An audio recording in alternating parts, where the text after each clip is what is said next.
verset biblique yo tordie n'a considéré pour aujourd'hui, c'est dans le livre de Jean.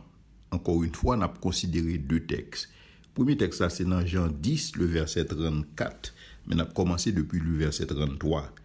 Les Juifs lui répondirent, « Ce n'est point pour une bonne œuvre que nous te lapidons, mais pour un blasphème.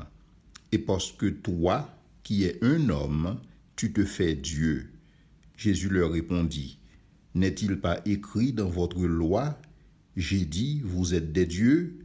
Et si elle a appelé Dieu ceux à qui la parole de Dieu a été adressée, et si l'écriture ne peut être anéantie, celui que le Père a sanctifié et envoyé dans le monde, vous lui dites tu blasphèmes, et cela parce que j'ai dit, je suis le Fils de Dieu. » Alors, texte ça, à partir dans le verset 34, donc gagné des groupes qui appartenu à un secte et du nouvel âge et des mondes qui baillent tête au nom des chrétiens tout mais qui pas chrétiens et qui croient que l'homme est possédé d'une nature divine et qui croient que l'homme en principe divin dans le contexte ça. Et souvent, il fait référence à Jean chapitre 10 le verset 34 et qui lit même tout. Et c'est en référence à Psaume 82 et le verset 6, côté Asaph, et lui-même l'a parlé dans le même sens ça tout. L'a dit, j'avais dit, vous êtes des dieux, vous êtes des fils et du Très-Haut. Et dans ce sens ça, ils ont utilisé texte ça pour capable montrer que yo même et yo c'est des dieux, ou bien si vous voulez des dieux en devenir. Parce que texte ça, c'est de ça que l'a fait référence. Cependant, lorsque vous plongez regard dans le psaume 82 que m'a li, Dieu se tient dans l'assemblée de Dieu, il juge au milieu des dieux. Jusqu'à quand jugerez-vous avec iniquité et aurez-vous égard à la personne des méchants? Alors, lorsque vous regardez le texte, effectivement, où elle t'a voulu parler de monde. Et c'est ça que fait de Bible qui traduit Dieu ça par des juges. Mais en principe, on va réaliser que il ne peut pas parler de monde, il ne peut pas parler de personnes humaines, parce que il va dire vous mourrez comme des hommes. On regarde les textes là encore. Rendez justice aux faibles et à l'orphelin, faites droit aux malheureux et aux pauvres, sauvez le misérable et l'indigent, délivrez-les de la main des méchants. Ils n'ont ni savoir ni intelligence, ils marchent dans les ténèbres. Tous les fondements de la terre sont ébranlés. J'avais dit, vous êtes des dieux, vous êtes des fils du Très-Haut, cependant vous mourrez comme des hommes. Mais quel problème là? Parce que lorsqu'on regarde Psaume 82, il y a parlé de deux qualités être. En fait, il y a parlé de trois qualités être. D'abord, il a parlé de Dieu, et le Dieu trinitaire, qui siégeait dans l'assemblée, dans une assemblée divine, une assemblée d'êtres spirituels, d'êtres célestes, d'êtres évangéliques, quand il siégeait dans mi-temps et que lui-même l'a jugé et le présenté comme des dieux. Dieu ça, c'est pas monde, mais c'est des êtres spirituels, c'est des êtres angéliques qui justement corrompent tête yo. Il semblerait que yo te une responsabilité pour être capable accompagner l'homme dans l'administration de la justice sur la terre. Yo te là pour être capable accompagner l'homme, mais cependant, yo pas fait ça. Et c'est ça que bon Dieu a rappelé à l'ordre lorsque l'a dit rendez justice aux faibles et à l'orphelin, faites droit aux malheureux et aux pauvres, sauvez le misérable et l'indigent, délivrez de la main des méchants. Ils n'ont ni savoir ni intelligence. Ils marchent dans les ténèbres et tous les fondements de la terre sont renversés. Et donc c'est ça que le dit, parce que vous n'avez pas fait bagaille ça. J'avais dit, vous êtes des dieux, vous êtes tous des fils du Très-Haut.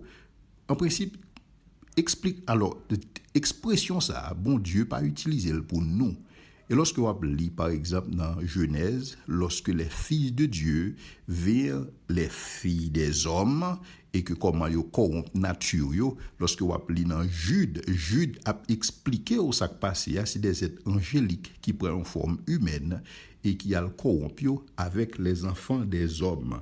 Il est clairement établi là que c'est pas de être humain qu'il a parlé, mais il a parlé de être surnaturel qui yo même yo en bas jugement mon Dieu et yo dans jugement comment mon Dieu va le juger il dit que j'avais dit vous êtes des dieux, vous êtes des fils du Très-Haut, cependant vous mourrez comme des hommes, vous tomberez comme un prince quelconque.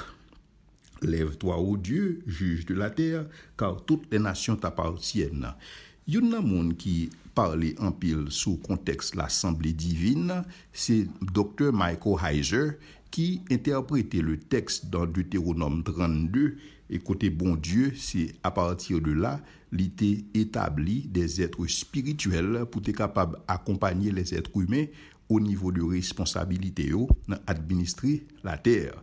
Mais cependant, il a failli être spirituel, il a failli à mission, d'où jugement ça que bon Dieu exerce contre eux-mêmes, tel que l'exprime dans le psaume 82, et le fait que bon Dieu, qu'on est là, l'a réclamé la terre pour lui-même.